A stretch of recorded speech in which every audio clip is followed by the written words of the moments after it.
జ్ఞానం నుండి ఈ రోజు విషయాన్ని తెలుసుకుందాం. మనము 13వ శ్లోకం చదివాము. 12 అయితే 13.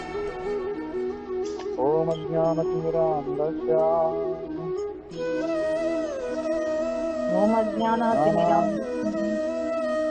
జ్ఞానాంజనశలాకయా చక్షురున్మిలితం తస్మై శ్రీ గురవే నమః. ఓం విష్ణుపాదాయ కృష్ణపృష్ఠాయ భూతలే జగతే భూతపాతస్థాయి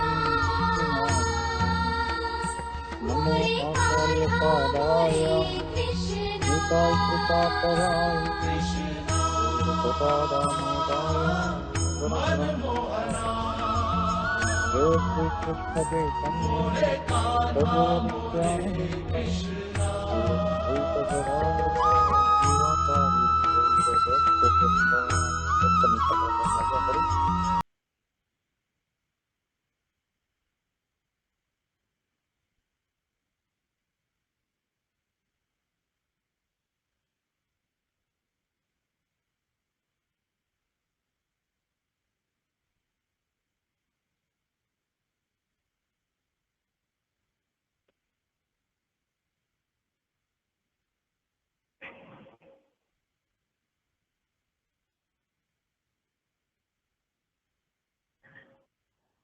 హరే కృష్ణ.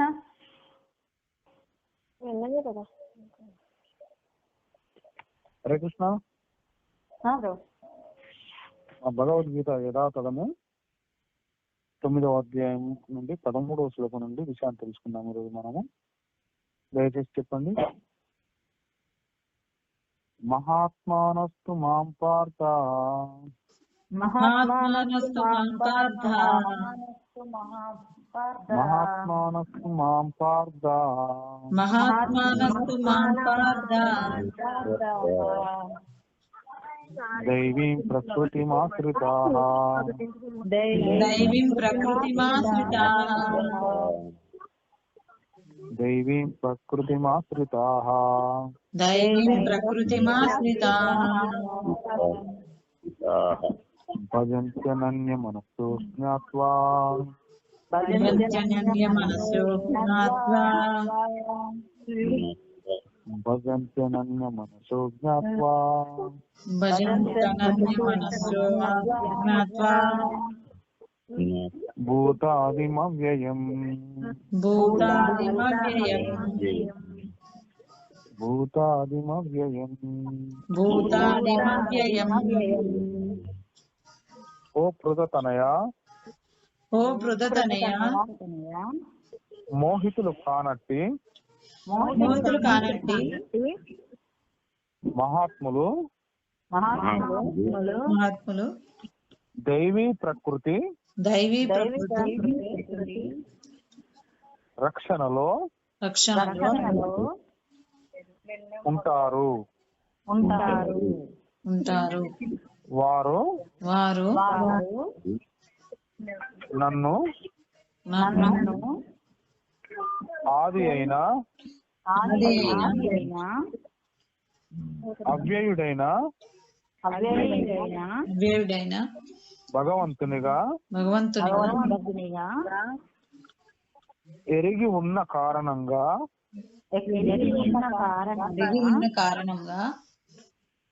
పూర్తిగా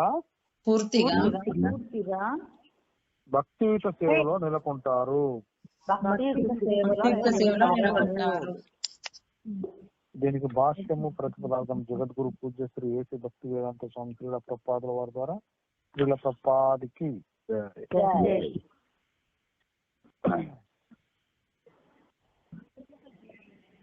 మహాత్మానస్తు మాం పార్థ దైవీం ప్రకృతిమాశ్రితాః భజంత నన్యం మనసో జ్ఞాత్వా భూతాదిమవ్యయం. అంటే మోహితులు కానట్టు మహాత్ములు దైవీ ప్రకృతి రక్షణలో ఉంటారు అని చెప్తుంది భగవంతుడు. అట్లా ఉండి వారు నన్ను సరి అయిన విధంగా అంటే ఆది అయిన అవ్యయుడైన భగవంతునిగా తెలుసుకొని ఉన్న కారణంగా పూర్తిగా భక్తియుత సేవలను నెలకొని ఉంటారు అని ఇక్కడ ఈ యొక్క శ్లోకం నుండి విషయాన్ని అందిస్తున్నాడు భగవంతుడు మనకు. ఈ భాష్యము జగద్గురువులు మనకు అందించారు. మ్యూట్ లో పెట్టుకోండి అందరూ, సౌండ్ వస్తుంది నాకు. మహాత్ముని వర్ణన ఈ శ్లోకంలో స్పష్టంగా ఇవ్వబడింది. మహాత్ముని మొదటి చిహ్నం ఏమిటంటే అతడు అది వరకే దైవీ ప్రకృతిలో నెలకొని ఉంటాడు. ఇక్కడ దైవీ ప్రకృతి అంటే ఏంటో కూడా మనం తెలుసుకోవాలి. ఇక్కడ దైవీ ప్రకృతిలో నెలకొని ఉంటాడు. అతడు భౌతిక ప్రకృతి నియంత్రణలో ఉండడు. మరి భౌతిక ప్రకృతి అంటే ఏంటో కూడా తెలియాలి మనకి ఇక్కడ.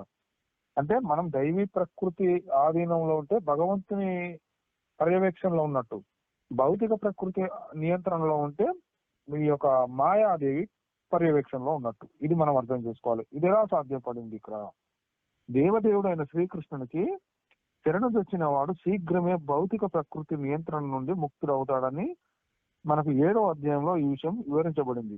అదే యోగ్యత. మనిషి తన ఆత్మను భగవంతునికి సమర్పించగానే భౌతిక ప్రకృతి ఆధీనం నుండి ముక్తుడవుతాడు. ఇదే ప్రాథమిక నియమం. తటస్థ శక్తి స్వరూపుడైన కారణంగా జీవుడు భౌతిక ప్రకృతి ఆధీనము నుండి ముక్తుడు కాగానే ఆధ్యాత్మిక ప్రకృతి నిర్దేశంలో ఉంచబడతాడు. ఆధ్యాత్మిక ప్రకృతి నిర్దేశమే దైవీ ప్రకృతి అనబడుతుంది. కనుక ఈ రకంగా అంటే భగవత్ శరణాగతి ద్వారా మనిషి పురోగమించినప్పుడు మహాత్ముని స్థితిని పొందుతాడు. శ్రీకృష్ణుడే ఆది పురుషుడని సర్వకారణ కారణుడని చక్కగా ఎరిగి ఉన్న కారణంగా మహాత్ముడు తన ధ్యాసను శ్రీకృష్ణుడి నుండి మళ్లించడు. ఇందులో సందేహమే లేదు. అటువంటి మహాత్ముడు ఇతర మహాత్ములతో అంటే విశుద్ధ భక్తులతో చక్కని సాంగత్యాన్ని పెంచుకుంటాడు. విశుద్ధ భక్తులు చతుర్భుజ మహావిష్ణువు వంటి శ్రీకృష్ణుని ఇతర రూపాల చేతనైనా ఆకర్షితులు కారు. వారు కేవలం శ్రీకృష్ణుని ద్విభుజ రూపానికే ఆకర్షితులై ఉంటారు. శ్రీకృష్ణుని ఇతర రూపాలకు వారు ఆకర్షితులు కారు. ఇతర దేవతా రూపాలతో గాని మానవ రూపంతో గాని వారికి అక్కర ఉండదు. వారు కేవలము కృష్ణ భక్తి భావనలో శ్రీకృష్ణుని ధ్యానిస్తారు. వారు సర్వదా కృష్ణ భక్తి భావనలో నిశ్చితమైన భగవత్ సేవలో నెలకొని ఉంటారు. ఇక్కడ మనం అర్థం చేసుకోవాల్సిన విషయం ఏమిటంటే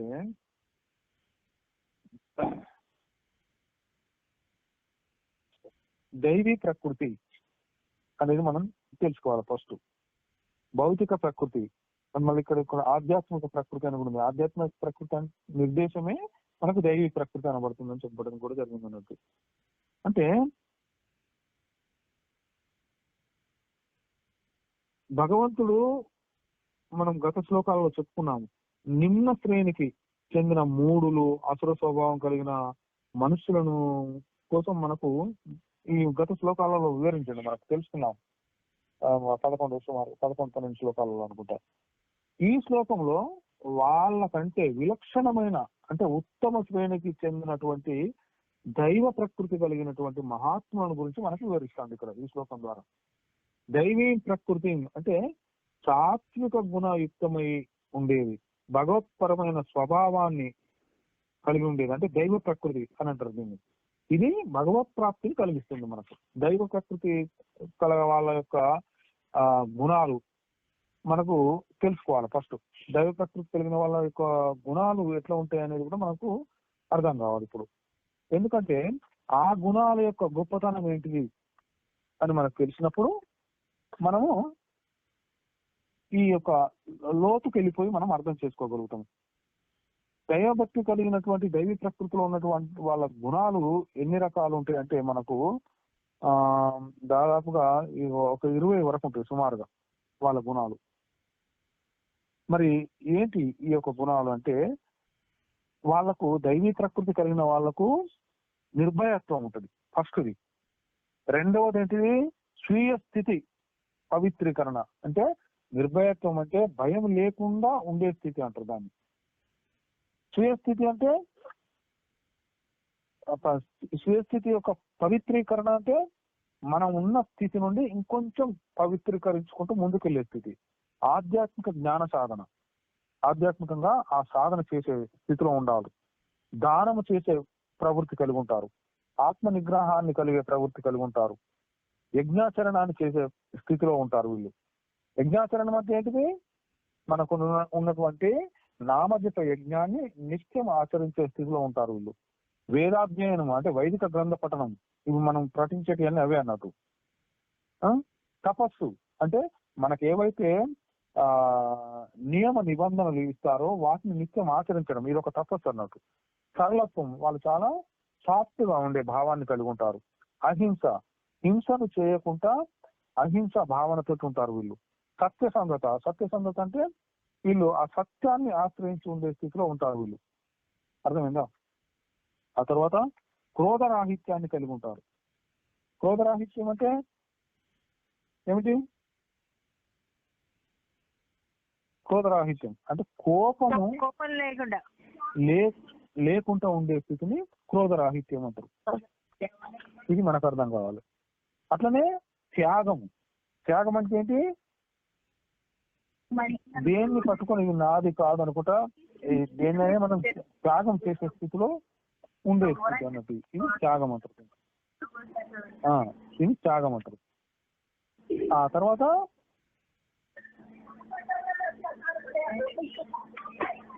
శాంతి, శాంతి అంటే వాళ్ళ భావం శాంత స్వభావాన్ని కలిగి ఉంటారు.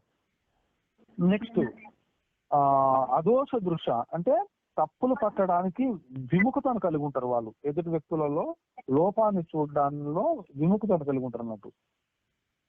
ఎవరు ఈ స్థితిలో ఉన్న వాళ్ళు. నెక్స్ట్ సకల జీవుల పట్ల దయను కలిగి ఉంటారు. ఎవరో మ్యూట్ నుండి బయటకు వచ్చారు, డిస్టర్బ్ అవుతుంది, చూసుకోండి మరి. సకల జీవుల పట్ల దయను కలిగి ఉంటారు. నెక్స్ట్ లోభరాహిత్యాన్ని కలిగి ఉంటారు. ఇంకా మృదుత్వాన్ని కలిగి ఉంటారు. నెక్స్ట్ బిడియాన్ని కలిగి ఉంటారు. దృఢ నిశ్చయాన్ని కలిగి ఉంటారు. తేజాన్ని కలిగి ఉంటారు వీళ్ళు. క్షమగుణాన్ని కలిగి ఉంటారు. ధైర్యాన్ని కలిగి ఉంటారు. శుచిత్వాన్ని కలిగి ఉంటారు. అసూయ రాహిత్యం, అసూయ రాహిత్యం అంటే ఎవరి పట్ల అసూయ భావనతో ఉండరు వీళ్ళు. గౌరవ వాంఛ లేకపోయి ఉండే స్థితి, గౌరవాన్ని కోరుకోరు ఎక్కడ. ఈ యొక్క దివ్య గుణాలన్నీ కూడా దైవీ స్వభావం కలిగిన ధర్మపరాయణులైన వ్యక్తులకు చెంది ఉంటాయి అనేది మనం అర్థం చేసుకోవాలి ఇక్కడ. అర్థమైందా? అంటే ఈ యొక్క గుణాలను మనం ఎప్పుడైతే పెంపొందించుకుంటా ఉంటామో భగవంతునికి అత్యంత ప్రీతి పాత్రులుగా ఉంటామనే విషయాన్ని మనం అర్థం చేసుకోవాలంటే ఇవి 26 స్థితులను కలిగి ఉంటాయి అన్నట్టు. ఇవన్నీ కూడా ఇప్పుడు మనం చెప్పుకున్నవి సుమారుగా. వీటన్నిటిని దైవీ ప్రకృతి అంటారు. వీటిని ఆశ్రయించి మనం ఉంటే దైవీ ప్రకృతిని ఆశ్రయించినట్టే. మరి ఇక్కడ ఈ శ్లోకంలో ఇంకా మహాత్మనః అని చెప్పబడింది. మహాత్మనః అంటే గొప్ప ఆత్మ కణవాళ్ళను మహాత్ములు అంటాడు. అంటే భగవత్ ప్రాప్తి ఒక్కటే జీవిత లక్ష్యంగా చేసుకొని ఆ లక్ష్యాన్ని సాధించడానికి పాటుపడేవారు మహాత్ములు. ఇది అర్థం చేసుకోవాలి ఫస్ట్ మనం. భగవత్ ప్రాప్తి ఏదైతే ఉందో అదే మనకు జీవిత లక్ష్యంగా ఉంటుంది. దానికోసము ఆ లక్ష్యాన్ని సాధించడానికి పాటుపడే వాళ్ళని మహాత్ములు అంటారు. అంటే నిష్కామ భావంతో అనన్య భక్తి యుక్తమైన స్థితిలో ఉంటాం. వీళ్ళను భాగవతోత్తంలో విషయంలో మహాత్మన పదాన్ని ఉపయోగిస్తారు అన్నట్టు కదా. వీళ్ళు ఎట్లా ఉంటారు? ఎప్పుడు భగవత్ సేవలోనే ఎంగేజ్ అయి ఉంటారు. భగవత్ ప్రాప్తికి వీళ్ళు పాత్రులు అయి ఉంటారు అన్నట్టు. ఈ శ్లోకం ఇంకేం చెప్పబడింది? మాం భూతాది అవ్యయం జ్ఞాత్వా మాం అంటే భగవంతుని యొక్క పురుషోత్తమ సగుణ పురుషోత్తమ రూపం ఏదైతే ఉందో దాన్ని తెలిపేదే మాం అని చెప్తున్నాడు కదా భగవంతుడు. భూతాది అంటే ఈ యొక్క భగవంతుని నుండే భగవంతుని శరీరేంద్రియ మనోబుద్ధులు ఏవైతే ఉందో ఈ భోగ వస్తువులు సమస్త భోగాలు వాటిలో ఉన్న తెరాతెర ప్రాణులు ఇవన్నీ వాటి యొక్క సృష్టి స్థితి లయాలు ఇవన్నీ కూడా జరుగుతున్నాయి అన్నట్టు. అయితే ఈ స్థితులు ఎట్లా ఉంటాయంటే మన భగవంతుడు చెప్తున్నాడు మనకు. ఏం చెప్తున్నాడు? మత్తః పరపరం నాణ్యత్ కించిద్ ధనంజయ మై సర్వవిధం ప్రోతం సూత్రే మణిగణ ఇవ అని చెప్తున్నాడు భగవంతుడు. అంత క్లారిటీ ఇస్తున్నాడు మనకు భగవంతుడు. అంటే నాకంటే వేరైనది ఏమీ లేదు, పరమ కారణమైనది అంటే శ్రేష్టమైనది ఏది లేదు. ఈ సమస్త జగత్తుకు కూడా దానం నందు మనుల వలె ఇవన్నీ కూడా నాయందే కూర్చోబడి ఉన్నాయి అని చెప్తున్నాడు భగవంతుడు. అంటే దీని అర్థమైంది ప్రతీది కూడా భగవంతుని కనుసన్నల్లోనే ఉంటది. ఇది మనం అర్థం చేసుకోవాలి. అంటే ఇంకేం చెప్తున్నాడు భగవంతుడు? చరాచర జగత్తుకు ఈ యొక్క సమస్త సృష్టిలో అందరికి పరమగతి అయిన పరంధామాన్ని నేనే అని చెప్తున్నాడు. ఈ యొక్క జగత్తును భరించేది నేనే, పోషించేవాడిని నేనే అని చెప్తున్నాడు. అందరికి స్వామిని కూడా నేనే అని చెప్తున్నాడు. అందరి యొక్క శుభాలను చూసేవాడిని నేనే, వాళ్ళ అర్హత అనర్హతలను బట్టి. అర్థమైందా? అందరికి నివాస స్థానాన్ని కూడా తెరను పొందదగిన వాడిని కూడా నేనే. ఎన్ని చెప్తున్నాడు భగవంతుడు ఇక్కడ. అంటే అంటే ప్రతి ఒక్కరికి కూడా, ప్రతి జీవికి హితం చేసేవాడిని కూడా నేనే. అందరి యొక్క సృష్టి స్థితి లయాలకు కారణాన్ని నేనే. అంటే నిదానాన్ని నేనే, అక్షయమైన బీజాన్ని నేనే అని చెప్తున్నాడు భగవంతుడు ఇక్కడ. ఇది మనం అర్థం చేసుకోవాలి. అయితే ఈ సర్వ జీవులకు కూడా కారణాన్ని నేనే అని చెప్తున్నాడు కదా ఇక్కడ. కారణము ఎందుకు కారణమై ఉన్నాడు భగవంతుడు సర్వజీవులకు?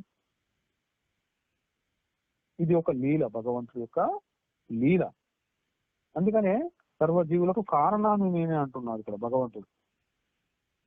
భగవంతుడు తన యొక్క స్థితిని గురించి ఇంకా చెప్తున్నాడు. నా ఉత్పత్తి ఏదైతే ఉన్నదో నమే విదుహు సురగణాహ ప్రభవం నమహర్షయ అని చెప్తున్నాడు. అంటే నా ఉత్పత్తిని, నా యొక్క లీల అవతార విశేషాలు ఏవైతే ఉన్నాయో కానీ ఇవి దేవతలు గాని మహర్షులు గాని ఎవ్వరు తెలుసుకోలేరు.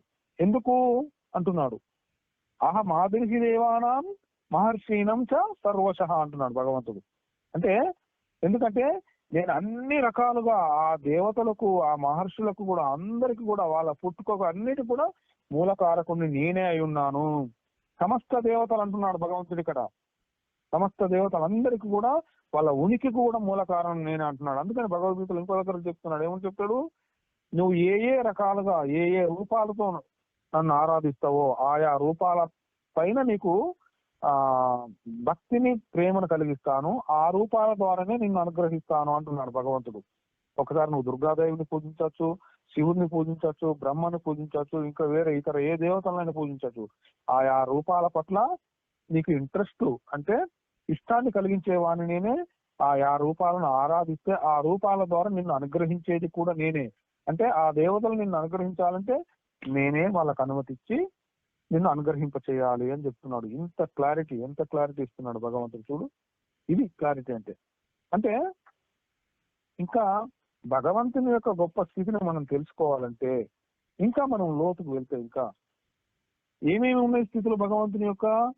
బుద్ధి, జ్ఞానము, మోహరాహిత్యము, క్షమ, సత్యము, దమము, దమం అంటే ఇంద్రియ నిగ్రహం, క్షమము అంటే మనోనిగ్రహం, ఈ యొక్క సుఖ దుఃఖాలు, ఇంకా ఉత్పత్తి, నాశనము, భయము, అభయము, అహింస, సమత, సంతృప్తి, తపస్సు, దానము, కీర్తి, అపకీర్తి, ఇవన్నీ కూడా ఈ యొక్క జీవుల యొక్క రకరకాల నానా విధాలైనటువంటి భావాలు. ఇవన్నీ కూడా నా వల్లనే కలుగుతాయని చెప్తున్నాడు. వీటన్నిటికి మూల కారణం నేనే అంటున్నాడు. ఇక్కడ మనం ఇంకా తెలుసుకోవచ్చు. లోనికి వెళ్తే ఈ బుద్ధి అని చెప్పిండు భగవంతుడు మనకు ఇక్కడ. బుద్ధి అంటే ఏంటిది? కర్తవ్య అకర్తవ్యాలను, గ్రాహ్య అగ్రాహ్యాలను ఏవైతే ఉన్నాయో, మంచి చెడ్డలు, వీటన్నిటిని నిర్ణయించే నిశ్చయాత్మక శక్తి ఏదైతే ఉందో అది బుద్ధి. మరి రెండోది ఏం చెప్పుకున్నాం మనం? జ్ఞానము అని చెప్పుకున్నాము. జ్ఞానం అంటే ఏంటి? ప్రతి పదార్థం ఏదైతే ఉందో ఆ పదార్థం యొక్క యథార్థ జ్ఞానమే జ్ఞానం. ప్రతి విషయాన్ని మనం శోధిస్తూ ఉంటాం. ఇదేంటిది అని చూసినావా? దాని యొక్క విషయాన్ని తెలుసుకుంటాం చివరికి. ఆ శోధించి ఆ యొక్క యథార్థ జ్ఞానమే సాధారణ జ్ఞానం నుండి అతి సామాన్య జ్ఞానం నుండి మొదలుకొని ఆధ్యాత్మిక జ్ఞానం వరకు ఉన్నటువంటి అన్ని రకాల జ్ఞానాలను సూచిస్తుంది ఇది జ్ఞానం అంటే. మరి అసమ్మోహ అని చెప్పబడింది ఇక్కడ మనకు. అంటే సమస్త ప్రాపంచిక భోగాలన్నీ కూడా అనిత్యాలు, క్షణికములు, దుఃఖ మూలకాలు అని భావించి వాటి యందు మోహితులు కాకుండా ఉండడమే అసమ్మోహ. అంటే మోహరాహిత్యం అంటారు దీన్ని. నెక్స్ట్ క్షమ. మనం ఎన్ని విషయాలు తెలుసుకుంటున్నాం చూడండి ఇక్కడ. క్షమ అంటే ఏంటిది? ఓర్పు.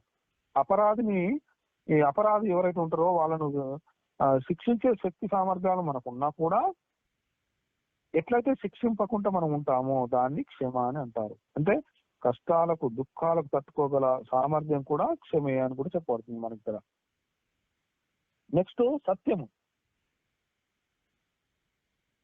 మనకు ఇంద్రియాంతకరణాలు ఏవైతే ఉన్నాయో వాటి ద్వారా సూచన గాని, వినినవి గాని, అనుభవించినవి గాని, ఈ విషయాలను అదే రూపంలో ఇతరులకు హితకరంగా ప్రియవచనాలతోటి ఎప్పుడైతే మనం వివరిస్తామో అది సత్యము అని చెప్తారు. అట్లా మరి దమము అంటే విషయాలు వెంట పరుగులు తీసే ఇంద్రియాలను నిరోధించేసి వాటిని మన ఆధీనంలో ఉంచుకునే స్థితిని దమము అంటారు. క్షమము అంటే ఏమిటి? మరి మనస్సును చక్కగా సంయమనం చేసుకొని ఆధీనంలో ఉంచుకునే స్థితిని క్షమము అంటారు. మరి సుఖము అని చెప్పుకున్నాం ఇక్కడ. సుఖం అంటే ఏంటిది? అనుకూలమైన వస్తువుల యొక్క సంయోగం ఏదైతే ఉందో దాని చేత, లేకపోతే ప్రతికూలమైన వస్తువుల వియోగం చేత కలిగే అటువంటి అనుభూతులు ఏవైతే ఉంటాయో వాటిని సుఖము అంటారు. వియోగం వల్ల మరి బాధ కలుగుతుంది కదా అనుకుంటే ఇక్కడ నీకు జ్ఞానం ఉన్నది కదా, జ్ఞానంతో ఏది శాశ్వతం కాదనే భావనతో నువ్వు సంతోషంగా ఉంటావు, సుఖంగా. ఇది విషయం ఇక్కడ. ఎందుకంటే ఫస్ట్ నీకు జ్ఞానం ఉంది కదా. అట్లా మరి దుఃఖము మనకు ప్రియమైన స్థితులన్నిటి పట్ల వియోగ స్థితి, అప్రియమైన స్థితుల పట్ల కలిగే భౌతిక, ఆదిదైవిక, ఆధ్యాత్మిక కష్టాలనే దుఃఖాలు అంటారు. అంటే ఇక్కడ మనుషులు కానీ, పశుపక్షాదులు, క్రిమికీటకాదులు వీటి వల్ల కలిగే కష్టాలు ఏవైతే ఉందో ఆది భౌతిక దుఃఖాలు అంటారు. లేకపోతే అతివృష్టి, అనావృష్టి, భూకంపాలు, పిడుగులు, కరువు కాటకాలు, ఇట్లా ఇవన్నిటిని కూడా ప్రకృతి వైపరీత్యాల వల్ల కలిగే కష్టాలను ఆది దైవిక దుఃఖాలు అంటారు. అట్లనే ఈ యొక్క మనకు శరీరేంద్రియ అంతఃకరణంలో కలిగేటువంటి సర్వ రకాల రోగ బాధలు ఏవైతే ఉందో, వ్యాధులు, వీటిని ఆధ్యాత్మిక దుఃఖాలు అంటారు. త్రివిధ తాపాలని కూడా అంటారు వీటిని. తాపములు ఆ మధ్య ఎవరు అడిగినట్టున్నారు. అట్లనే భవం. భవం అంటే ఏంటిది? స్వర్గకాలం నందు మనకు సమస్త ఈ యొక్క చరాచర జగత్తు ఉత్పన్నం కావడానికి ఆ భగవంతుడు చేసే అనుగ్రహం స్థితి ఏదైతే ఉందో దీన్ని భవము అని అంటారు. మరి అభావము అంటే ప్రళయకాలంలో సమస్త జగత్తు అవ్యక్తంలో లీనమయ్యే స్థితిని అభావం అంటారు. మరి భయము అంటే ఒక హాని, ఏదైతే ఒక హాని గాని, ఒక మృత్యు గాని ఈ సంభవించే కారణాన్ని చూసి మనస్సులో ఏర్పడే ఈ తొట్టుపాటు ఏదైతే ఉంటుందో దీన్ని భయము అంటారు. మరి అభయము అంటే సర్వత్రా ఆ యొక్క భగవంతుడే వ్యాపించి ఉన్నాడనే తెలుసుకుంటాం వల్ల, మళ్ళీ ఇంకా ఏ ఇతర కారణాల వల్ల కూడా భయం లేకుండా ఉండే స్థితిని అభయము అంటారు. అహింస అంటే ఏ ప్రాణికైనా కానీ, ఏ సమయంలో కానీ, ఏ విధంగానైనా కానీ మనోవాక్కాయముల చేత ఎలాంటి కష్టాన్ని కలిగించకుండా ఉండే భావాన్ని అహింస అని అంటారు. మరి సమత, ఇవన్నీ మనం తెలుసుకోవాలి. సుఖ దుఃఖాలు, లాభ నష్టాలు, జయాపజయాలు, నిందాస్తుతులు, మానవమానాలు, మిత్రులు, శత్రులు, ఇట్లాంటి పరస్పర విరుద్ధములైన పనులు, పదార్థాలు, సంఘటనలు ఏవైతే ఉన్నాయో నిరంతరం ఈ రాగద్వేషాలు లేకుండా ఉండి సమబుద్ధి కలిగి ఉండే స్థితినే సమత అని అంటారు. మరి తుష్టి అంటే ఈ యొక్క ప్రాప్తించింది ఏదైతే ఉంటుందో మనకు దాని ప్రారంధ భోగం అని, విధి నిర్ణయం అని భావించుకొని మనము ఎప్పటికీ అంటే సర్వదా సంతృప్తిని కలిగి ఉండడాన్ని తుష్టి అంటారు. మరి తపస్సు అంటే ఏంటిది? మనం స్వధర్మ పాలన, మనకి ఏదైతే మనకు స్వధర్మం ఉందో ఆ స్వధర్మ పాలనకై కష్టాలను సహించుటను తపస్సు అంటారు. మనకు ఒక ధర్మం ఉంటది. మనిషి అయి పుట్టినప్పుడు గృహస్థుడికో ధర్మం, వానప్రస్థుడికో ధర్మం, బ్రహ్మచారికో ధర్మం, సన్యాసికో ధర్మం, ఇట్లా ఎవరి ధర్మాలు వాళ్ళకు ఉంటాయి.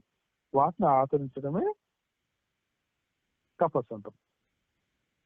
అట్లాగే దానం, మన ధనం ఏదైతే ఉందో, మన సొత్తు ఏదైతే ఉందో, ఈ మనకి ఇతరులు ఎవరైతే ఉంటారో వాళ్ళ సంతోషాన్ని, వాళ్ళ హితం కోసం మనం ఎప్పుడైతే వితరణ చేస్తామో దీన్ని దానం అంటారు. ఇవ్వడాన్ని, వాళ్ళ కోసం ఉపయోగించడాన్ని దానం అంటారు అన్నట్టు.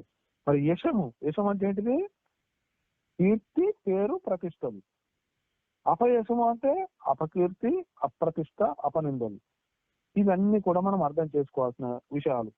అంటే శ్రద్ధాలువైన శిష్యులు ఎవరైతే ఉంటారో ఆ గురువు హితాన్ని చేకూర్చడానికి ఆలోచిస్తాడు శిష్యుడికి. అన్నిటికంటే గొప్ప హితం ఏంటిది? బంధ విముక్తి అన్నట్టు మనకు. అలాంటి ఆధ్యాత్మిక జ్ఞానదానం చేతనే మనకు కలుగుతుంది అన్నట్టు.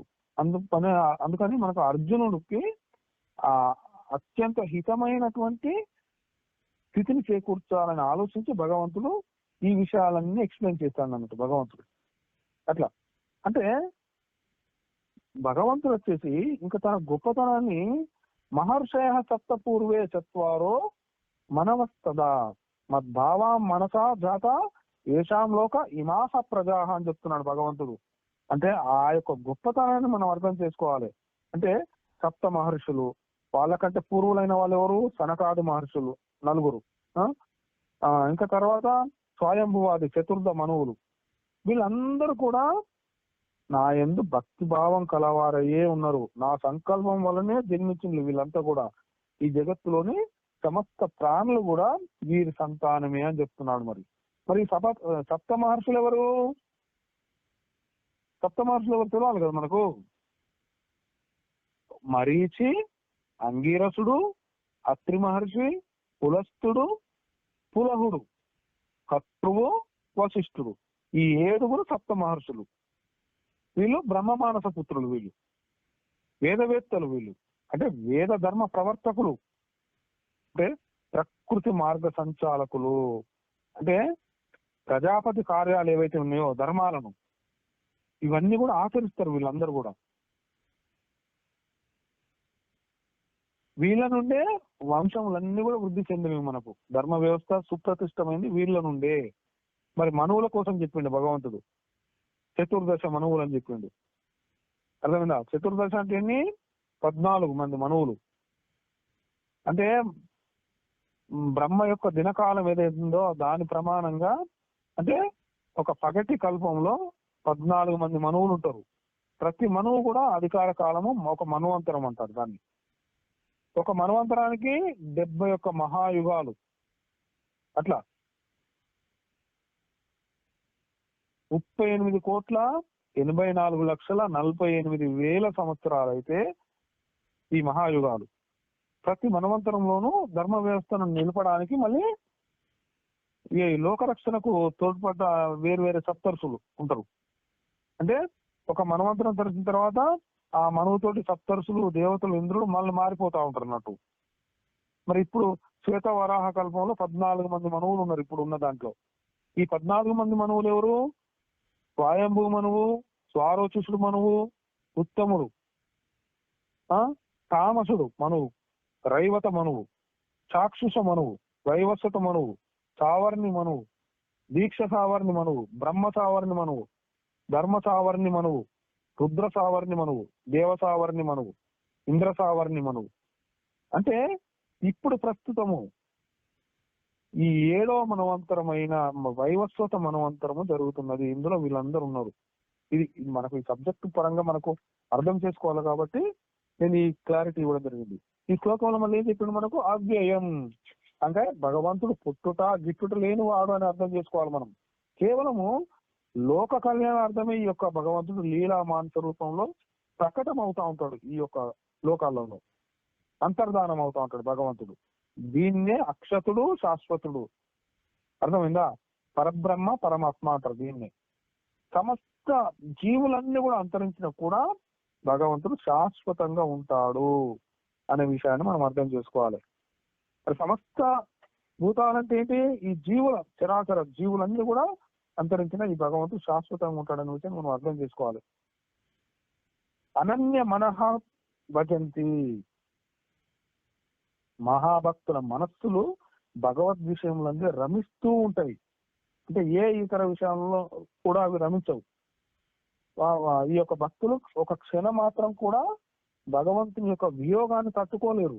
అలాంటి పరమ భక్తులను తెలుసుకునేదే ఈ అనన్య మనసహ ఈ శ్లోకంలో చెప్పబడింది. అంటే భక్తులు భగవంతుని నిరంతరం చేస్తున్నాడు, వీళ్ళు నిరంతరం నన్నే భజిస్తారని చెప్తున్నాడు. దీని తర్వాత నెక్స్ట్ శ్లోకంలో మనము ఏంటి అనే విషయాన్ని మనం తెలుసుకుందాం. ఇప్పుడు కొన్ని సందేహాలు ఏమంత అవుతుంది